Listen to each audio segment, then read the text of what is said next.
Welcome to Tommy Solo's Famous Friends. This is where I get to chat with people who I've connected with over the years in the world of arts and entertainment, and today we are continuing with part 2 of our chat with David Henman in our new series Guitar Talk.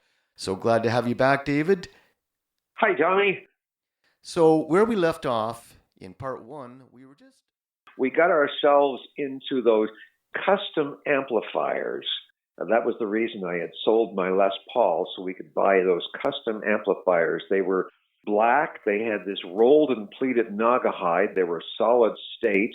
We bought a sound system, and we bought a guitar amp and a bass amp that we also used for keyboards.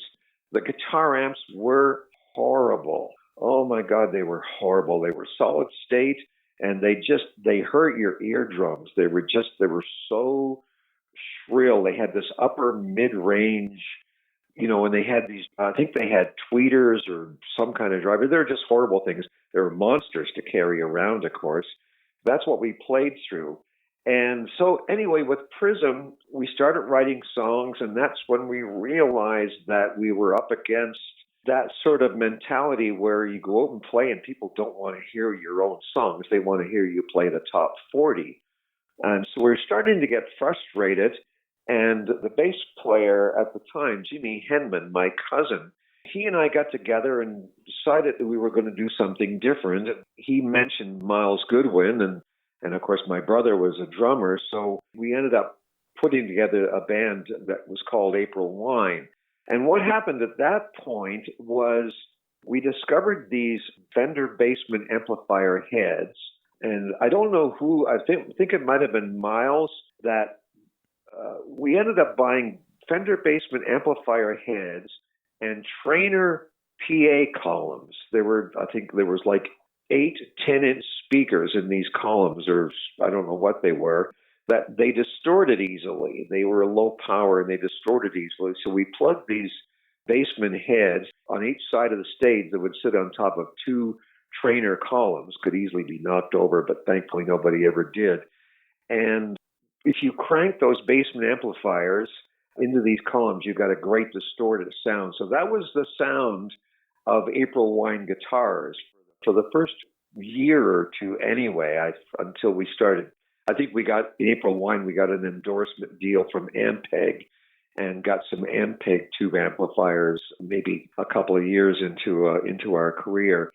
And of course, there was no pedals back then. I think the fuzz tone had been invented, but I don't know. I just never warmed up to the sound of a fuzz tone. I remember we plugged them in Nova Scotia. People will plug them into those custom amplifiers, those solid state amplifiers, and the combination was just awful. It was just horrible. So we were using mostly amplifier distortion. And that continued when we got those Ampeg amplifiers. We had master volumes installed in our Ampeg half-stack amplifiers. There was a head and a 412 speaker cabinet. And we had master volumes so we could push them into distortion without them being too loud. So our distortion sounds at that point in time came from the sound of an amplifier being pushed. And that stayed that way for the longest time. That was the only pedal I used during the early 70s would have been a chorus pedal, that orange MXR chorus pedal, which is now iconic. But that was my only pedal. I tried using a wah-wah, but like everybody else during that era, you ended up using the wah-wah on every song, and it became really tiresome. It's interesting you're talking about using the amps for distortion, because when I first started out, even when I first started playing gigs, I didn't know how to get distortion out of my amplifier. In fact, the first bar band, the leader of the band was the other guitar player, and he said, "Turn up the distortion." And I said, I don't know where that is. And yeah, he ended up selling me a Yamaha solid state amplifier that actually had a distortion dial built in. Yeah. Yeah. You want to know where I discovered distortion was going back to the early days when we first started that first band with my brother and I. I had a little red and gray bell tone amplifier, which I think came from Sears. Guitar players from that era will know what I'm talking about. A little bell tone was probably about, I don't know, maybe 10 watts. And one day we were at a jam, we were jamming with some neighbors. And all of a sudden, my guitar took on this incredible sound. It was just mind blowing. And I looked over, I saw the amplifier had fallen on its face, and the speaker was distorting because it was, blowing it into the carpet or the floor or whatever. So the speaker that opened a whole can of worms. That opened the whole Pandora's box. So after that would have happened when I was 16 years old, and that sent me on a quest to find that sound for the next, several decades. No kidding. Yeah. Yeah. The mystery of the electric sound. Yeah. Yeah. Yeah. It was all pretty rudimentary back in the day. And I've read articles with people like Jeff Beck, playing through a little radio, working things out that way. So now you're almost at the point where you and your brother put together April Wine. Yeah. Yeah. And April Wine became the first rehearsal, the first time we got together. Right away, we started writing. We realized we didn't want to play cover songs. We didn't want to play the Beatles or the Stones. We wanted to write our own songs. Now, who was influencing you writing? The biggie was Miles Goodwin, who still has April Wine. At that first rehearsal, he played a song he was writing with this was right around Led Zeppelin. We were starting to hear Led Zeppelin. We're starting to hear riffs. Led Zeppelin wrote songs around riffs. They weren't the only band, but they were probably the chief band at the time that was writing songs around riffs. And Miles had written one of these riffs, and we were just blown away. Oh, my goodness. So, we committed right away. Okay, we're going to write our own songs, based on riffs that we would come up with. The thing about that, of course, is we were still living in Halifax, Nova Scotia. So we start writing our own songs. We got involved with a theater group down there getting involved in experimental things and so on. But when we would do a gig at a nightclub or whatever, wherever, high school, whatever, people would shout out, "Hey, buddy, play something we know, eh?"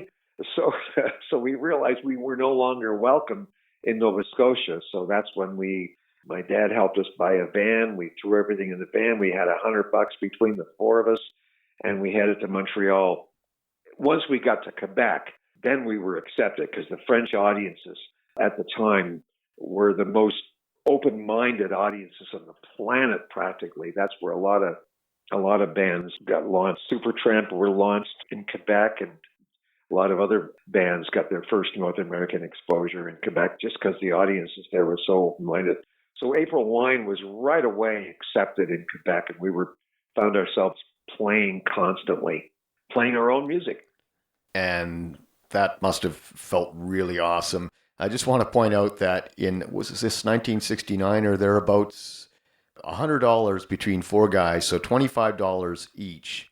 In 1969, and the equivalent today in 2022 would be like just over $700, and that divided by four is like $175 each. So, yeah, try and find your way in Montreal today for $175 for more than like a day. Yeah. I don't know how we managed. I mean, we had a friend who had moved to Montreal, and he put us up at his parents' apartment. We slept on the living room floor for a couple of nights. But we hooked up fairly quickly with Donald K. Donald, the big promoter in Montreal. And they liked the band because we were so naive. We were bumpkins from Nova Scotia, and we were writing our own music. And so they took a liking to us. They took us under our wing. They got us a place. They signed us up, got us gigs. They got us a band house in a ski cabin up in the Laurentians in Saint Sever, about an hour north of Montreal. So there we were in a band house with our Led Zeppelin albums and the opportunity to, play and rehearse and write songs all day long and then do shows on the weekend. Back at that time, there really weren't that many popular bands that had two lead guitarists either. Probably not. Early on, I dropped very early on, I kind of dropped the distinction between rhythm and lead guitar. Both Miles and I just played whatever, sometimes he would take a solo, sometimes I would take a solo, but we both played rhythm guitar. And it was just the most natural thing for us to play rhythm guitar. We didn't make that distinction of, okay, you be the rhythm guitar player, I'll be the lead guitar player. Right. Now, the first three April Wine albums were quite a ride, and you and your brother were on all three. I know there were several hits. And how did that come about? Well, I mean, the way that things were done back then, we did have a hit with one of our own songs, Fast Train, which is a song that Miles wrote, which, to this day is an amazing piece of music. But the big hits that we got were when publishers came to us and said, here's a song by a band in England called Hot Chocolate, and it's called You Could Have Been Lady, and it's a hit in England, but they're not, for whatever reason, they're not releasing it in North America. So why don't you guys record it? So we recorded that song, and that's what launched April Wine into the stratosphere, so to speak, or at least in Canada. And then there was another song by Bernie Taupin and Elton John called Bad Side of the Moon that also became a radio hit. And then I wrote a song called Drop Your Guns, which became a hit in Canada, but it wasn't released in the United States because it was deemed to be a protest song. You didn't want to have a protest song at that point in time in the United States. That was considered bad form. So it wasn't released in the States. Interesting thing about that song, of course, is that it still resonates. It just resonates with people who are against violence, especially gun violence. Well, as you well know, Drop Your Gun certainly resonated with me, and, we had a lot of fun covering your song on my Sugar Shack sessions, and one of the best parts for me was having you play Stellar Slide on that track. I was just going to say that the guitar on those early hits was very interesting. Fast Train, as you mentioned, and certainly Drop Your Guns, Could Have Been a Lady. The stuff that you guys were playing on, Could Have Been a Lady, that was very seminal for a guy like me who was a teenager at the time, just trying to get his head around playing lead guitar. So yeah. You really don't give yourself enough credit for your playing, and I know you have high praise for Miles, but between the two of you guys, you really, you influenced a lot of us young kids back in the day. Yeah, it probably just comes down to the joy of playing. I love playing, and like a lot of guys, you play every day, you're playing constantly. It's as good as practicing, and eventually you become what they call seasoned, and you just sort of know. You develop your own thing, you develop your own style of playing. I'll never be recognized as somebody who's rewritten the book like Jimi Hendrix or Eddie Van Halen, but that's okay. I mean, not everybody is going to rewrite the book. A lot of guys like me just play for the pure joy of it. And, you've mentioned about in the first interview about Richie Blackmore talking about guitar players who play perfectly. I've always loved to play with a bit of wild abandon, just go nuts kind of thing. I've always loved that. And I had forgotten about it for a while when I moved to Ontario until I saw a guy named Grant Fullerton. A lot of Ontario guys know who he is. He was originally in A Stitch in Time way back in the 60s. And he's been playing with his own little trio for years. He plays at bars, and weddings, and supermarket openings, whatever. And I went to see him play in Uxbridge, which at the time was his hometown. And he was playing in his own bar. I think it was a Sunday afternoon matinee, and was mostly old people there. And he had his Telecaster plugged into a TV solid-state Bandit amplifier, and he played, for every 20 notes he played one good note. But it was a joy. It was a joy to listen to because he played with such total abandon. It was just like he just went nuts on the fretboard. And it took me back to just playing for the pure joy of it, not, throwing all caution to the wind and just going for it. And if you hit a bad note here and there, the audience really doesn't notice it. The audience can only tell if you're not having a good time. Well, going back to Robin Trower for a minute, Bridges of Sighs, For Earth Below, The Day of the Eagle and all that, that was all him just winging it on the guitar, really. Like he Yeah. really didn't know how to technically play back then. He just played with wild abandon. Yeah. I just want to mention the chord structure in Bad Side of the Moon is very interesting. I don't remember it.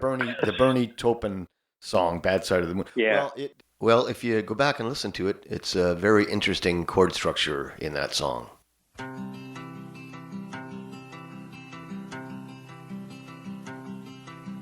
Seems as though I've lived my life on the bad side of the moon.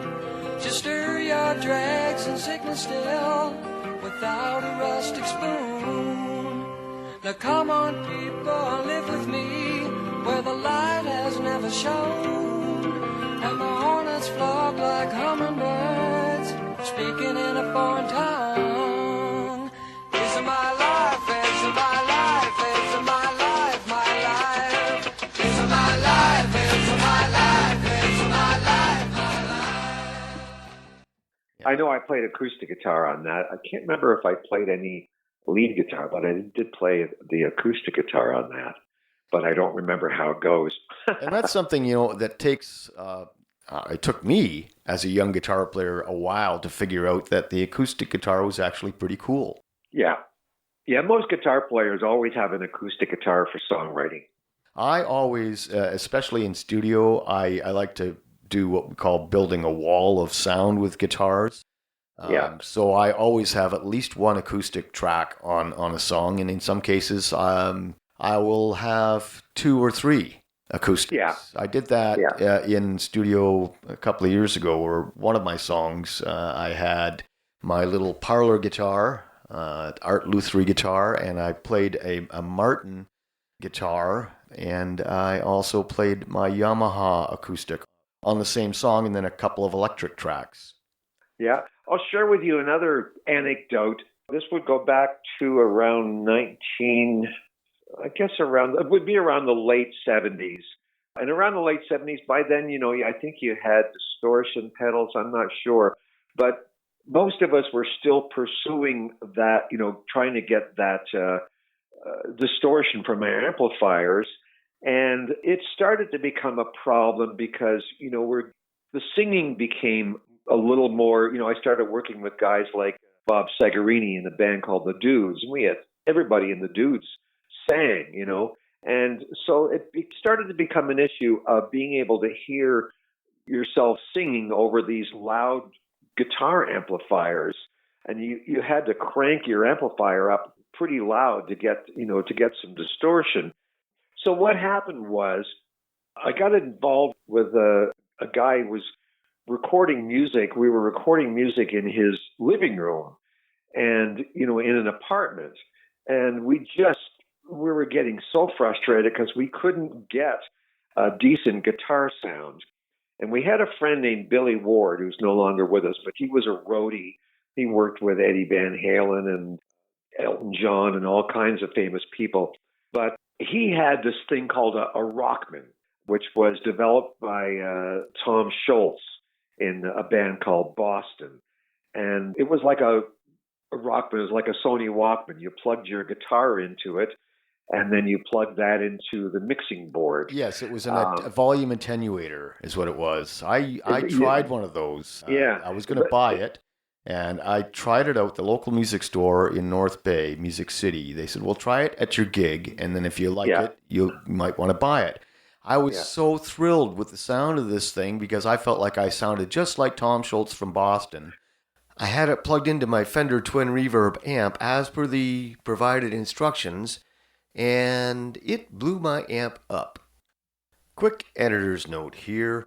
Just to be clear, the Rockman that I was referring to was the Power Soak, which was a unit that coupled to the output section of your amp and then linked to your speakers and acted as a soak-up device, winding output power from the amp and dissipating it as heat through a series of resistors before allowing a controlled portion of it through to produce the sound. So in other words, you could get that brilliant Tom Schultz sustain and tone without blowing the windows out. You could have that sound at a low volume. In my case, it obviously didn't work out so well. And now, back to the show. Oh, well, this was a life-changing moment because Billy Ward, he actually dropped it off. My friend Walter called him up, and Billy came by and he dropped this thing off, and we plugged it in, and we were using Walter's stereo sound system, I think, as our playback system. Plugged this thing in, I hit a chord, and Wally and I literally we were sitting on a piano bench, the two of us, and at the mixing board. We literally fell on the floor. I hit this chord. It was as big as all outdoors, the biggest chord we had ever heard. And we just fell on the floor laughing. And the Rockman sound, that became my sound for years. I ended up buying a Rockman amplifier that looked like a big boom box. I think it was called the X100 or the XL100 or something. And it looked like a big boombox, and it had that Rockman sound, plus it had a chorus and some reverb and some delay and so on, and it had that Boston sound. And that was my sound for years until I finally got back into playing Fender amplifiers. It's interesting, we're talking about Tom Schultz and Boston, and earlier we were talking about how influential the Beatles were on all of us. And then it was, I think, Peter Frampton first with Comes Alive was a huge influence on most of us young guitar players. And then Boston was absolutely in all of our faces. I mean, that first Boston album, and none of us knew how to get that sound. So it was brilliant on Tom Schultz's behalf to start marketing that rock device. And when you're talking about not having effects in the 70s, I'm looking down at my pedal board. And in my pedal board is a MXR custom badass 78 distortion. Yeah. So over the years, you've really accomplished yourself as a guitar player, and there are a lot of guys like me that love to play with you or do sessions with you. I'm curious, after all these years and from everything that you've learned about the guitar, if I were a 16-year-old guitar player today, just coming up and trying to get my head around it, what advice would you give to me as a young up-and-coming guitar player? I think one of the first things I would say would be drop the guitar pick. I am so fascinated by guys like Jeff Beck and now Richie Kotzen, and there's a few other guys too. They get the sounds they get are just verging on surreal, playing with their fingers. And I think they're mostly playing with the meat of the finger, not the fingernail. Because when I'm recording and when I'm doing solos, as long as it's not a really fast solo, the single note solo, single note melodies, I will do it with the meat of my thumb and the meat of my fingers, because the tone is just so complex and so unpredictable, which I love. It's just, you just never know when you hit the string what kind of harmonics are going to explode when you hit the strings. So Richie Kotzen is my current obsession. He plays a Telecaster, and he plays almost strictly with his fingers. I don't know if he uses a pick at all. And again, Jeff Beck, of course, goes without saying the amazing things he does with his fingers. So that would be my first, most guys, I think probably the middle ground is to use hybrid picking, where you're using a guitar pick and your fingers at the same time. And of course, that's a very, you look at guys like, Derek Trucks and a lot of different players like that use that hybrid picking. Well, I do that. Style. I do that. Yeah. And it's kind of, I think when it comes to the fingers, you have sort of a mystical connection when you're playing the guitar between your physical self and your soul and the actual instrument. And you feel it when you're playing with a pick, but I think it's deeper when you actually connect your body, the flesh in your fingers to the strings. Yeah. I see guys that can do, there's a guy named Andy I can't remember his last name. He does product demos on YouTube, and he does everything with his fingers. And he does everything that you could possibly do with a pick. I don't know how he does it with his fingers, and he's not the only one. There's lots of guys that can do that. Practice, practice, practice, practice, practice. That's what it's about. Yeah. Now, you've got some really nice guitars. I know that the first time I walked into your house, I was just blown away by the number of guitars. It's like you have a gauntlet of guitars, on the way into the house. Yeah. And when we played together a couple of years ago, you brought to the gig a very interesting Telecaster. It's a road-worn Telecaster. I don't know if Fender still makes these things, these road-worn Telecasters. I bought it from a guy off the back of a pickup truck, believe it or not. As he handed me the guitar, he said, "I'm going to regret this, aren't I?" And I looked at him and said, "Oh, probably." It just weighs 6 pounds, and I've got some DiMarzio noiseless pickups in it. The guitar doesn't seem to care what pickups you put in it. It's a Banshee. It's a monster guitar. It's meant to rock and roll. This thing, it's got a not so great neck. Sometimes the strings tend to fly off the fingerboard if you're not careful. It's got its flaws, and I don't like the fact that it's fake road worn. It's factory distressed, as they call it, or whatever. I find that kind of tacky, like, stonewashed jeans kind of thing. So to cover that up, I covered it in stickers. And my brother made a pick guard from a Bob Dylan album called Blonde on Blonde. He had a warped copy of this Bob Dylan album, so he cut a pick guard out of it and put it on the guitar. So that's the pick guard that's on the guitar. I just love this guitar. It's my go when I want to pick up a guitar for recording that I know is just going to rock like crazy. That's the guitar I use. I've got a lot of other ones that are good. Excuse me. I've got a Les Paul, an Epiphone Les Paul that I paid $300 for. It's a Les Paul Ultra made in Korea. And that's my Les Paul guitar these days. And that thing, it's also a go-to guitar for recording. I should mention I'm retired from performing. I'm at an age where it kind of doesn't make any sense and it's not really financially viable to perform anymore. So a lot of these guitars are going to get sold. But of course, I'm going to try and keep the ones that are, a lot of them have some sentimental value. For example, my Sunburst Stratocasters aren't going anywhere. Yeah, I had one of those way back when, and that's one that I do regret having parted with. And I've always had a love-hate relationship with Fender guitars because I very seldom do I think that you can buy one right off the shelf that is both going to sound great and play great. And that's why I've had a couple of custom-built Fender-style guitars made for me in the last few years. Yeah. I remember somebody at Art's Music Store in Newmarket handing me a $6,000 custom shop Telecaster. And I plugged it in and was like, it was just, to me, it was pure garbage. It's amazing what you can spend the money on. And you mentioned the Epiphones. I've always been of the mind that you can't order a guitar. You have to pick it up and play it. And there are some real diamonds in the rough with those Epiphones. The one you have. There are. Is an example of that. And there's so much that we could talk about guitars, but I don't want to take up your whole day, David. I want to thank you once again for taking the time out of your day to do this with me. And until next time, cheers. Well, thanks, Tommy. My pleasure. Man, I could talk to David Henman all day about guitars or just about anything else. A true gentleman and a veteran of the music industry. Now, we briefly mentioned that I covered his tune, Drop Your Guns, and that he was gracious enough to play guitar on the track with me.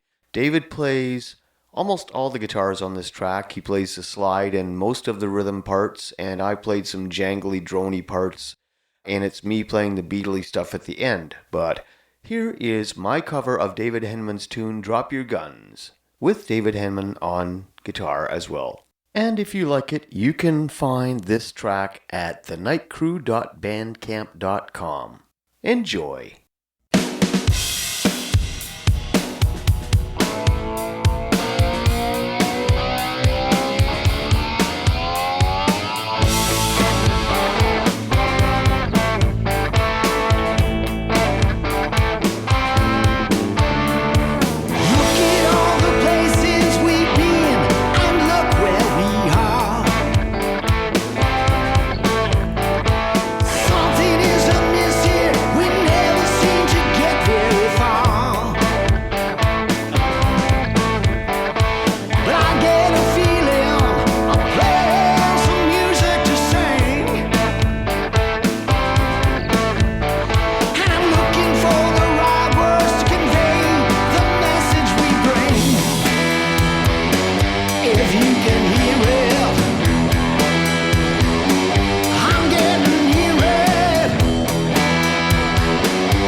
Tommy Solo's Famous Friends is a one-man production, meaning that I've done all the work, including guest acquisition, recording, editing, and so on. And hey, if you like the show, why not subscribe and help support us through Patreon at patreon.com/TommySolo. The theme song for Tommy Solo's Famous Friends is a clip from my original composition, The Burn.